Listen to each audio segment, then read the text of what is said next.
Hello student, क्या हाल चाल है आपके। और मैं आपको दे रहा हूँ क्लास 12th के लिए इम्पॉर्टेंट रिवीजन जो आपके फिजिक्स के सब्जेक्ट से है। और नेक्स्ट टाइम अब जो वीडियो बना रहा हूँ मैं, इसके नीचे की तरफ कमेंट बॉक्स में कमेंट करके ज़रूर बताना कौन कौन से स्टूडेंट हैं जो लगातार वीडियो देख रहे हैं, चैनल पर लगातार बने हुए हैं और हमारे वीडियो लगातार देखते हैं। तो चलो आज मैं शुरू करता हूँ आपका पैरेलल प्लेट कैपेसिटर, समांतर प्लेट संधारित्र। लेकिन पैरेलल प्लेट कैपेसिटर ये कैसा होगा कि पैरेलल प्लेट यानी कि समांतर प्लेटों के बीच में कोई माध्यम रखा होगा और मीडियम ऐसा होगा जिसकी कुछ ना कुछ थिकनेस होगी। तो देखो ये है इस टाइप का।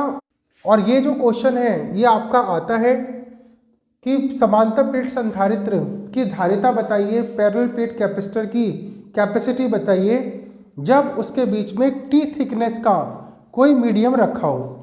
तो देखो कुछ इस टाइप का है, ये आपका पैरेलल प्लेट कैपेसिटर।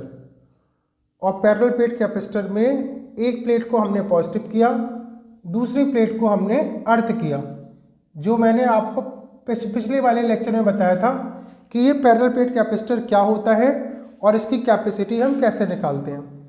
एक प्लेट को तो प्लस का क्यू चार्ज किया, दूसरी प्लेट को माइनस का क्यू चार्ज किया। इसके बीच में हमने एक परावैद्युत माध्यम डाइइलेक्ट्रिक्स डाला, कोई मीडियम डाला। और इस मीडियम की डाइइलेक्ट्रिक्स के है, परावैद्युतांक के है और इसकी जो थिकनेस है टी है। इसकी जो टी फॉर थिकनेस, इसकी मोटाई कितनी है, टी मोटाई है इसकी। और देखो दोनों प्लेट जिस पर एक पॉजिटिव का चार्ज था, एक प्लेट पे पॉजिटिव का चार्ज था और दूसरी प्लेट पर नेगेटिव का चार्ज था, इन दोनों के बीच की जो डिस्टेंस है वो हमने लेट की स्मॉल डी है। प्लेटों के बीच की दूरी स्मॉल डी और प्लेटों का जो क्षेत्रफल है, एरिया, वो आपका कैपिटल ए है, कैपिटल ए। ठीक है ना। Intensity of electric field plus से माइनस की तरफ, प्लस से माइनस की तरफ इस साइड में बनेगी। वैद्युत क्षेत्र की तीव्रता प्लस से माइनस की तरफ। तो देखो सबसे पहले आपको क्या देखना है इसके अंदर कि कितना भाग इसका ऐसा होगा, इसको छोड़कर, मीडियम को छोड़ के कितना भाग ऐसा होगा जो कि एयर जिसके अंदर होगी और कितना भाग ऐसा होगा जिसमें मीडियम पड़ा है। तो देखो एयर जो है, एयर जिसमें है, एयर है आपका पूरे में से, पूरी दोनों प्लेटों के बीच के डिस्टेंस डी में से आप इस टी को यानी कि इसकी थिकनेस को, इसको लेस कर दो तो ये हो गया आपका डी माइनस टी। इतने में पूरे में आपका एयर भरी हुई है। और मीडियम किस में है, मीडियम, मीडियम का मतलब इसका माध्यम कितने हैं, तो टी थिकनेस में इसका माध्यम है, टी मोटाई के अंदर इसका माध्यम डला हुआ है। और देखो इसका डाइइलेक्ट्रिक्स के है।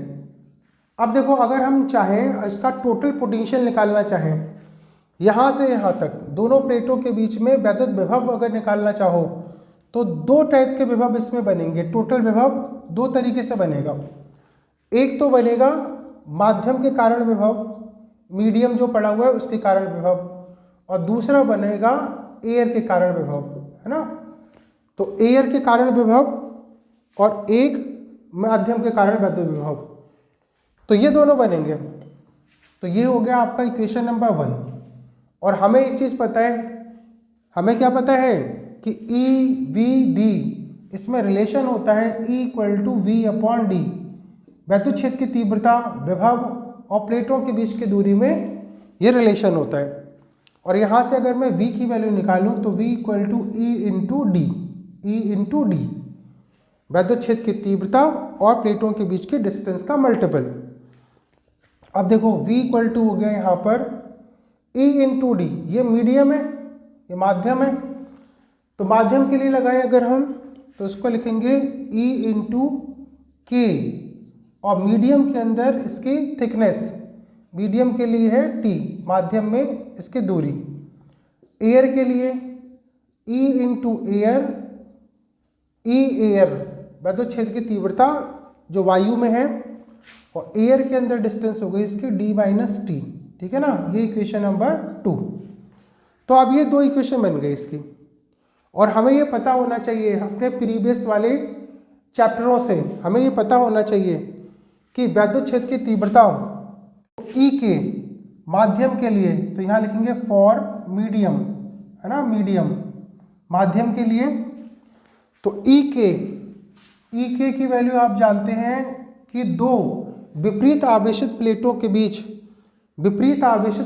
बीच जो वैद्युत क्षेत्र की तीव्रता होती है वो होती है आपकी sigma upon epsilon not, sigma upon epsilon not इसकी वैल्यू होती है। और अगर यहाँ मीडियम है, जैसे मीडियम के लिए हम ले रहे हैं, तो यहाँ पे इसकी वैल्यू हो जाती है के एप्सिलॉन नॉट, तो सिग्मा अपॉन के एप्सिलॉन नॉट इसकी वैल्यू होगी।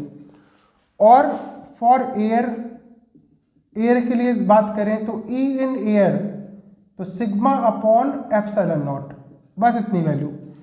ये इक्वेशन नंबर 3 और ये इक्वेशन नंबर 4, ठीक है ना।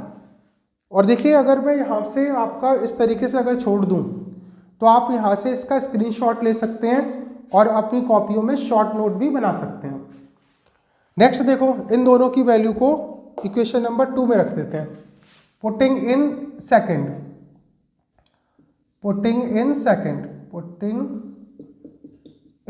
सेकंड इक्वेशन में पुटअप करो उसमें, पुटिंग द वैल्यू ऑफ ई के and E A in equation second. तो v इक्वल टू ई के की वैल्यू सिग्मा अपॉन के एप्सिलॉन नॉट और t थिकनेस यहाँ प्लस ई इन एयर, इसकी value sigma upon epsilon not और d माइनस टी। तो देखो ये है पूरा, ठीक है ना। तो ये हमारे पास वैल्यू आई और यहाँ देखो कॉमन क्या बचा, इसके लिए उभयनिष्ठ कॉमन, तो ये हुआ sigma upon epsilon not, sigma upon epsilon not, यहाँ बचा T upon K plus D minus T, ये वैल्यू आ गई इसकी।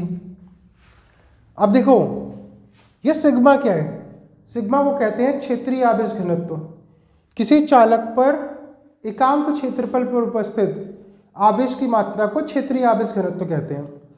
तो सिग्मा इक्वल टू होता है, हम जानते हैं sigma equal to Q upon A, sigma equal to होता है क्या, क्यू अपॉन ए।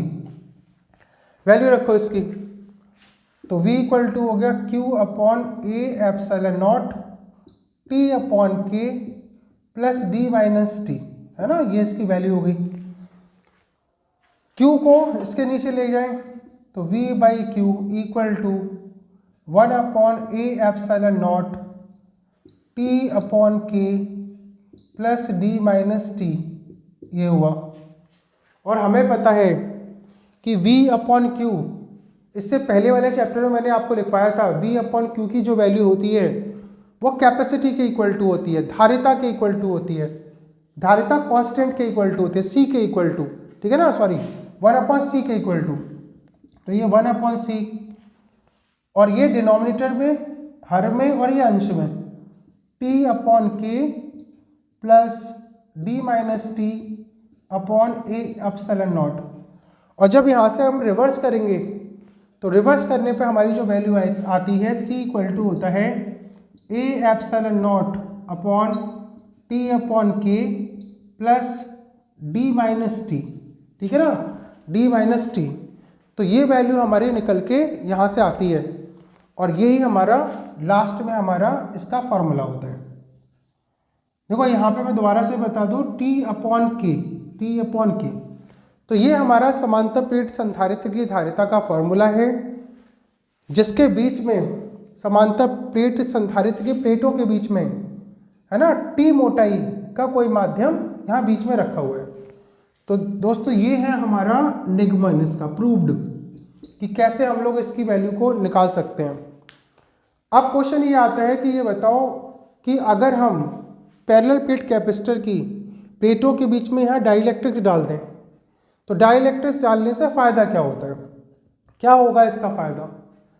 तो अगर हम इसकी प्लेटों के बीच में डाइलेक्ट्रिक्स डाल दें या फिर परावैद्युत माध्यम डाल दें तो इसकी जो धारिता है, इसकी जो कैपेसिटी है, या फिर हम कहें चार्ज को इकट्ठे करने की जो इसकी शक्ति है वो बढ़ जाती है, कैपेसिटी इसकी बढ़ जाती है। यानी कि जितना ज़्यादा आप के की वैल्यू को बढ़ाएंगे उतनी ज़्यादा इसकी कैपेसिटी को बढ़ा सकते हैं हम। तो ये है हमारा डेरिवेशन, ठीक है ना। तो ये है इम्पॉर्टेंट इसका डेरिवेशन। तो दोस्तों ये था एक आपका डेरिवेशन, और नेक्स्ट पार्ट में मैं इसके एप्लीकेशन कराऊंगा कि किस तरीके से ये एयर के रहे, एयर के लिए अगर इसका मान रहेगा तो क्या वैल्यू होगी, अगर पूरे में मीडियम डाल दिया जाए तो क्या वैल्यू होगी। तो अलग अलग जो वैल्यू होंगी वो सभी इसमें देखेंगे, ठीक है ना। Thank you.